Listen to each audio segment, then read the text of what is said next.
We are upgrading my compost system.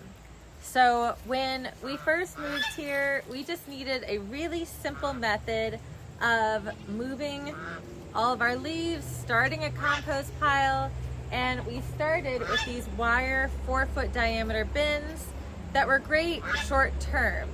But the problems with that is that the wire itself is pretty flimsy, so once the compost really starts decomposing and gets pretty heavy, those bins become flimsy and kind of fall over and don't maintain their shape. We're also generating a lot of compost between our rabbits, our goats, and our chickens. We have a lot more material that we need to put in somewhere and have it break down even faster. Now in the past in New Orleans, we did an aerobic composting system. That means using oxygen for bacteria and fungi to break down material. That method works great because it works well in humid, hot climates. You do have to turn it more often, which can make it a little bit more work, and it can take a little bit longer to break down.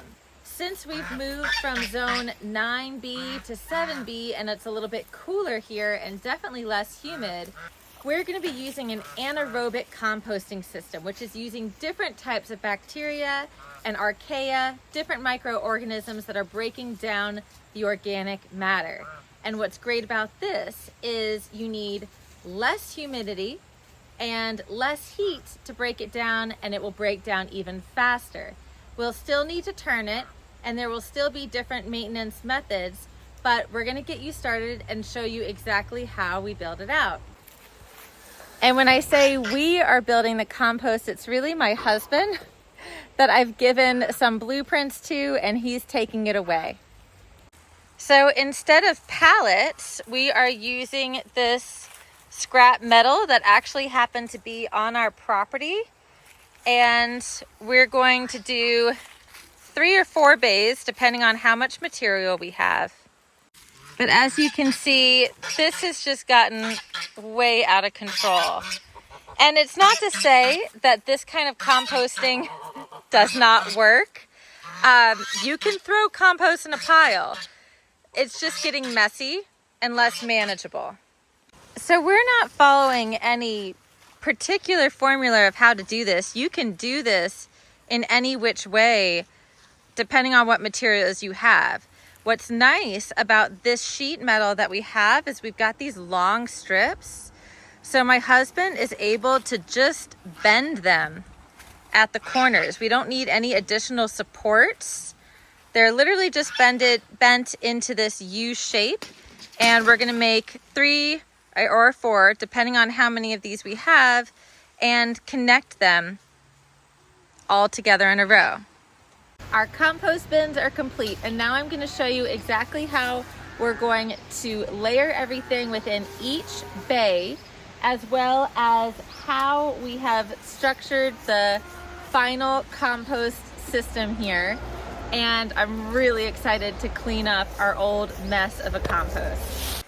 I think it actually looks really nice, and it's so simple. You can do this with any scrap material. Now we're doing the anaerobic composting because based on where we live, this is what's going to break down the fastest and give us the most output. And so what we're looking at here is just the sheet metal that we had left over on our property, and my husband bent it at the corners. And in some spots, he did have to screw in some screws to connect the pieces here. We didn't put anything on the back. We don't think that we're gonna need them, but that's something that, you know, if we do, we can always add to it. And he did that also as reinforcements in between each base system. But he also has the rebar and the U-posts on the insides of each bay as well as the outside. So that way when the compost fills up, it's eventually going to get heavy, and that way we've got these supports that are going to keep it all nice and tucked in. All we did was take some T-posts or U-posts to solidify their placement, so that way once they get full, they don't bend out. And then this door is going to slide wherever we need it. What we're doing in here is we're taking all of our larger pieces, and some we're probably going to break down, but if they're already starting to decompose, like this one, you can see the mycorrhizae growing on there. We're going to leave that in there, and we're going to fill that out about halfway. The smaller pieces you put in your compost pile, the better, the faster it's going to break down. So we're filling up the first bay about halfway, and then we're going to fill it up with, at the very top, with chicken manure. So the next layer we're going to do is some of this hay that's kind of broken down and starting to even decompose.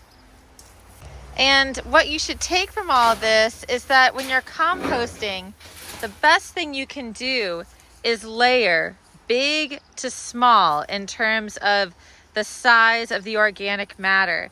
The compost is going on top from the chicken coop because that's going to seep down and fill in all these holes of these bigger chunks. So now that we've got the bigger chunks on the bottom and the hay on top, we're going to be filling the rest with just already decomposed compost, mostly decomposed. It could be some of the chicken litter from our chicken coop, and this is going to help break everything down really nicely.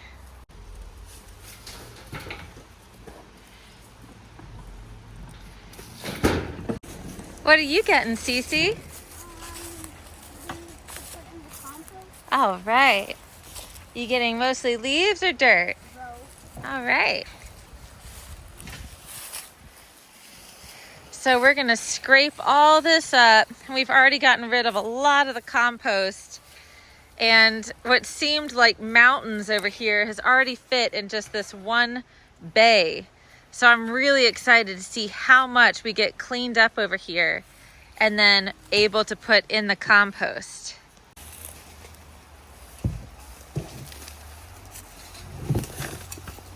This was the before. Everything just kind of started to get piled on top of each other. And now we've got just a much nicer view in this area. But it's all cleaned up, and we've scraped everything off the ground. Compost bays are filled. Bay number 1, bay number 2, and bay number 3 is not as full. So we're probably going to either make a 4th bay, or as they shrink down, we'll just top this one on to that one and start rotating them that way.